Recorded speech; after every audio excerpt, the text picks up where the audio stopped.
Bryan Adams has been rolling with the punches for 45 years, when his self-titled debut introduced his knack for arena-primed rock songs. This summer, he'll release Roll with the Punches, his 17th studio album and first since 2022's Riley titled So Happy It Hurts. That the Canadian hitmaker behind such sonic wallpaper is Run to You, Heaven, Summer of '69, Can't Stop This Thing We Started, and Everything I Do It For You, all top 40 smashes, is still crafting fist pumpers laced with melody isn't surprising, but that he sounds as appealingly raspy at 65 as he did as a 20-something warrants notice. You make it sound like you discovered an Egyptian tomb, Adams says with a laugh when asked how he preserves his distinctive voice. Need a break? Play the USA Today daily crossword puzzle. He's calling from an airport lounge on his way to Iceland, where he and his trio of bandmates played this week before hopscotching to Europe for shows through August. On September 11, shortly after Roll with the Punches is due, Adams will embark on a 40-date North American tour with Pat Benatar and Neil Giraldo joining him for the U.S. concerts and the Sheepdogs and Amanda Marshall pulling opening duties for shows in his native Canada. The tour kicks off in Kamloops, British Columbia, and will sprint through Canada until launching in the U.S.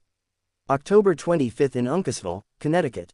The American leg includes Boston, New York, Pittsburgh, Dallas, Tampa, Cleveland and Phoenix and will wrap November 21 in Seattle.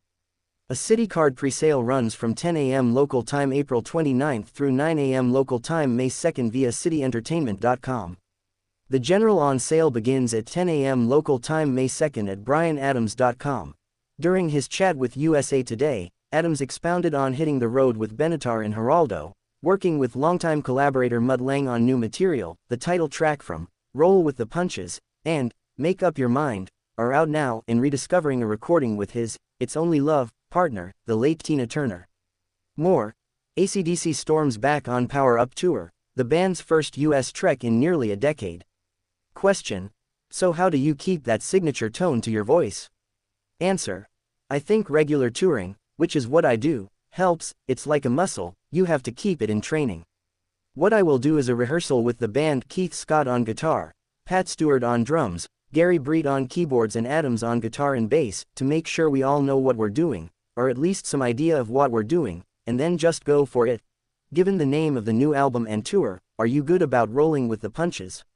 I certainly am. It feels like the right title for the right tour at the right time.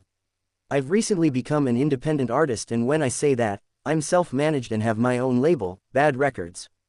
Extracting myself from the past and moving into the future has been enormously liberating and inspiring. I kind of feel like Rolling is also a song for anyone who has felt they've been knocked down, with the idea of getting back up again and dusting yourself off. That's the theme of the song, and it's part of my newfound freedom. You've had a nice history with Mutt Lange, who produced Adams, Waking Up the Neighbors, and 18 Till I Die albums, as well as co-writing several songs. What is it about working with him that appeals to you? Mutt and I are just writing now. He's not producing me, but when you work with Mutt you get such good ideas if you're open to it. I like writing with Mutt, and there was a time we didn't work together when he was working with Shania. But I feel the same as I do with Keith Scott, which is like he's my brother. How did Pat and Neil get tapped as your US openers? I'm really excited to have them open for us. It's really cool. We were looking for the right opening act. We had Joan Jett out with us last time, and I wanted to have a good rock opening for us, and Pat fits the bill. Do you know each other well? I've never Pat in my life. I was probably busy touring in the 80s and she was touring, too.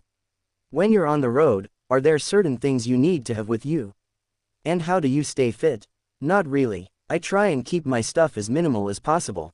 I don't like suitcases that much, so I try to keep everything packed into 1 or 2 small bags and have other things at the venue.